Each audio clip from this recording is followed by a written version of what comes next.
दोस्तों नमस्कार। 4 PM गुजरात पर आप सभी का बहुत बहुत स्वागत है। मैं हूं आपका दोस्त मयूर जानी। दोस्तों चुनाव तो है, सर पे हैं। राज्यों में मध्य प्रदेश भी है, राजस्थान भी है, मिजोरम भी है, छत्तीसगढ़ भी है, तेलंगाना भी है। छत्तीसगढ़ और तेलंगाना में कांग्रेस की ओर से कुछ बात रखी गई है, उस पर थोड़ी आज बात करनी है। और भी है मुद्दे एक दो, और उस पर बात करेंगे हम लोग, लेकिन शुरुआत इससे करनी है हम। क्योंकि होता क्या है कि जैसे एक हम लगातार देखते आ रहे हैं इतने सालों से, और क्योंकि हम तो गुजरात से हैं तो हमारा देखने का अनुभव कुछ थोड़ा और ज्यादा है कि भारतीय जनता पार्टी जहां भी सत्ता में होती है, राज्यों में हो या फिर देश में बैठी हो सत्ता में, तो वो हर संभव प्रयास उनके द्वारा किए जाते हैं, जिसको अगर आप देखना चाहें तो ऐसे देख सकते हैं कि भाई ये जीत भी मेरी होगी और पद भी मेरी होगी।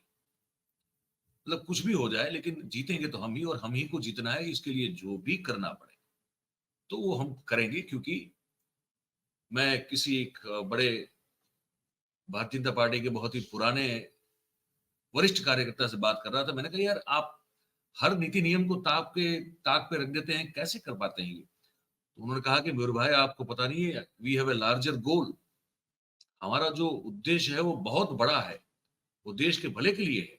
और इसीलिए अगर हमको आपको जो लगता है कि हम कुछ चीजें जो है ताक पे रख देते हैं, बोले ये कोई बड़ी बात नहीं है। उद्देश्य बड़ा है, हमारा जो हेतु है वो बहुत बड़ा है। पता नहीं वो कौन सा हेतु है, हम तो उसको समझ नहीं पा रहे हैं। आप अगर कोई समझ पा रहा हो तो हमको बताइएगा। लेकिन ताक पे रखी जाती है नीति नियमों को, हर चीज को, उसको लेकर कांग्रेस ने सवाल उठाया, तो उस पर बात करेंगे। शुरुआत करते हैं। उससे पहले अगर आपको उचित लगता है तो आप इस वीडियो की लिंक को अभी से शेयर कर दीजिए, ताकि जो बात हम आपको बताने वाले हैं वो ज्यादा से ज्यादा लोगों तक पहुंच पाए आप सबकी मदद से। ये देखिए, ये पहले आप इसको देख लीजिए, एक ट्वीट है। ये ट्वीट आप देखिए, ये जयराम रमेश जी का ट्वीट है, कांग्रेस के हैंडल से हुआ है। इसमें कहा गया है कि आज कांग्रेस पार्टी की ओर से चुनाव आयोग को 8 ज्ञापन दिए गए हैं। उसमें फिर ज्ञापनों की सूची गिनवाई है। तो वो जो क्या क्या ज्ञापन दिए गए हैं वो मैं हमको जयराम रमेश जी से ही जो है चीजें आपको सुनवाता हूं। तीनों इलेक्शन कमिश्नर सीईसी मौजूद थे। हमने 8 ज्ञापन दिए हैं, 8 शिकायतें की है। पहला शिकायत केंद्रीय गृह मंत्री के खिलाफ था, उनके एक बयान को लेकर छत्तीसगढ़ में जो उन्होंने बयान दिया है उसके बारे में हमने एक ज्ञापन दिया है।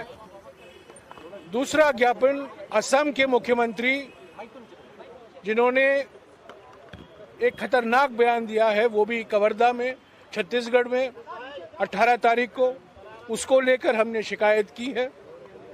तीसरी शिकायत जो केंद्र सरकार की ओर से जो सिविल सर्वेंट हैं, जो रथ प्रभारी बनाने का एक नोटिफिकेशन निकाला गया है, और जो हमारे सेना है, जो सर्विंग ऑफिसर हैं, उनको ये जो सेल्फी पॉइंट को लेकर एक नई योजना चलाई जा रही है, उसके के बारे में भी हमने एक ज्ञापन दिया है। चौथी जो शिकायत है, मध्य प्रदेश के एक मंत्री के खिलाफ, गोविंद सिंह राजपूत के खिलाफ एक एफआईआर दर्ज किया गया है। उसको लेकर हमने इलेक्शन कमीशन को उनसे गुजारिश की है कि उस पर कार्रवाई करें। और 4 शिकायतें तेलंगाना को लेकर, हमारे जो तेलंगाना के साथी हैं, नेता हैं, उन्होंने इलेक्शन कमीशन को शिकायत की है, ज्ञापन भी दिया है। और इनके बारे में मैं सलमान खुर्शीद जी से गुजारिश करूंगा कि आपको अवगत कराएं। उसके बाद रेवंत रेड्डी जी और उत्तम रेड्डी जी आपको तेलंगाना के बारे में जो 4 शिकायतें हमने की हैं उसके बारे में बताएंगे। कुल मिलाकर 8 ज्ञापन हमने दिए हैं आज, और इसकी जानकारी आपको मिल जाएगी। तीनों इलेक्शन कमीशन तो उसमें आगे बताएंगे। अब जो तेलंगाना को लेकर बाकी की बातें बची हुई हैं वो आगे आपको हम सुना रहे हैं, ठीक है। पहला आप ये ट्वीट देख लीजिए। ये जो है कांग्रेस की ओर से किया गया है। ये कह रहे हैं कि तेलंगाना चुनाव में बीजेपी और बीआरएस कांग्रेस को हराने के लिए सरकारी संस्थाओं का गलत उपयोग कर रही है ना। फिर आगे लिखा है, लेकिन वो हम सुनवाएंगे आपको। ये जो रेवंत जी है, उन्हीं की ज़बानी आपको सुना देते हैं कि क्या-क्या शिकायतें उन्होंने इस मुद्दे पर की है। कहना चाहता हूं, कल हम लोग इलेक्शन कमीशन ऑफ इंडिया से मिले। तेलंगाना चुनाव में जो भारतीय जनता पार्टी एंड भारतीय राष्ट्र समिति दोनों मिलकर चुनाव में कांग्रेस को हराने के लिए जो ऑफिशियल इंस्टीट्यूशंस को कैसे मिसयूज कर रहा है उसके बारे में हम लोग फिरियाद दिए। पर्टिकुलर इन ऑफिसर्स 6 साल से 7 साल से 8 साल से एक ही जगह में है। वो ऑफिसर लोग वहाँ पर बिजनेस सेक्शन को बुला दे के बीआरएस को इलेक्शन फंड्स देने के लिए, और रिटायर्ड हो गए सो ऑफिसरों को like Prabhakar Rao IPS officer, Venugopal Rao, Jaganmohan Rao, Narasimha Rao, Radha Kishan Rao, Bhujang Rao, Duggyal Praneeth Rao, ऐसे सब सारे केसीआर रिश्तेदारों को उसमें से ज़्यादा लोग 8 साल 10 साल पहले रिटायर हो चुके हैं। रिटायर्ड ऑफिसर्स को लेकर रेगुलर पोस्टिंग देके अपोजिशन पार्टी को सताने के लिए, केसेस लगाने के लिए, हरासमेंट के लिए they are working like private army. इनके बारे में भी हम लोग फिरियाद दिए। और मीडिया एंड एडवर्टाइजमेंट विंग, तो पॉलिटिकल पार्टी ओन मीडिया है तेलंगाना में। केसीआर का खुद का टी न्यूज चैनल है, नमस्ते तेलंगाना पेपर है, तेलंगाना टुडे, ऐसे बहुत सारे चैनल्स पेपर्स केसीआर का खुद का है, बीआरएस पार्टी का।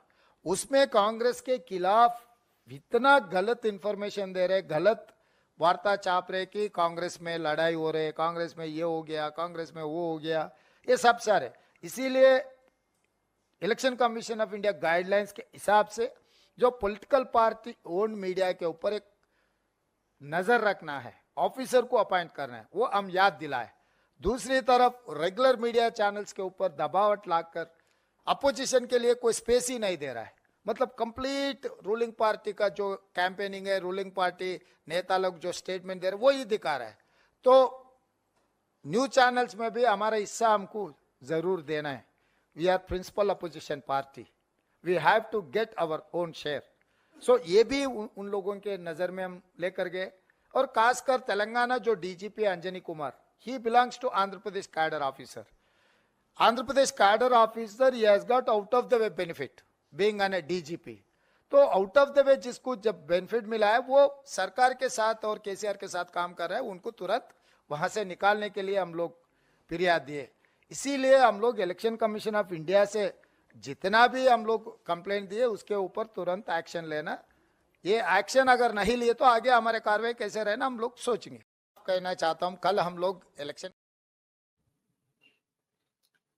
तो अब एक्शन की उम्मीद रखते हैं। मुझे ताज्जुब होता है कि एक्शन की उम्मीद रखी जा रही है अभी भी इलेक्शन कमीशन ऑफ इंडिया से। हर उम्मीद पे दुनिया कायम है, वो तो होनी चाहिए। अब कार्यक्रम का समापन करेंगे, लेकिन उसमें आपको एक वीडियो दिखाएंगे, छोटा सा होगा। वो विजयादशमी के दिन, दशहरा के दिन हमने, आपने सबने वो सोशल मीडिया पर छाए हुए, जो वायरल हुए वो दो दृश्य देखे। एक वो कंगना रनौत जी है, वो झांसी में जाकर जो है रावण दहन करने के लिए प्रतीकात्मक रूप से जो है वो एक तीर जो है, बाण जो है उसको छोड़ना चाहती है, लेकिन वो हो ही पा रहा है। प्रधानमंत्री जी के भी बहुत सारे ऐसे वीडियो वायरल हुए, इसमें जो है कई सारे मौके पे जो है वो उनसे वो बाण जो है वो छूट नहीं पा रहा है। लेकिन हमने कहा कि बाण कैसे छोड़ा जाता है ये दिखा दे। इसके लिए सबसे पहले जो, या तो आप उसको प्रोफेशनल ट्रेनिंग ले, या फिर आपको इस देश का आदिवासी होना जरूरी है। क्योंकि तीर कमान जो है वो उनके परंपरागत हथियार के रूप में, वो आज भी उनको पता है कैसे चलाया जाता है। हमारे गुजरात कांग्रेस के एक विधायक हैं अनंत पटेल साहब, वांसदा से आते हैं। उन्होंने भी जो है रावण दहन किया, और सच्ची मुच्ची जो है वो जो बनाया था रावण, उस पर सच्ची मुच्ची तीर चलाकर, ऐसा नहीं कि सिंबॉलिकली ऐसे कर दिया और फिर किसी ने जो है वहां पे पटाखों में आग लगा दी, ऐसे नहीं, सच्ची मुच्ची तीर चलाकर किया। ये दृश्य मैं आपको दिखा दूं। तीर ऐसे चलाया जाता है, बाण ऐसे चलाया जाता है।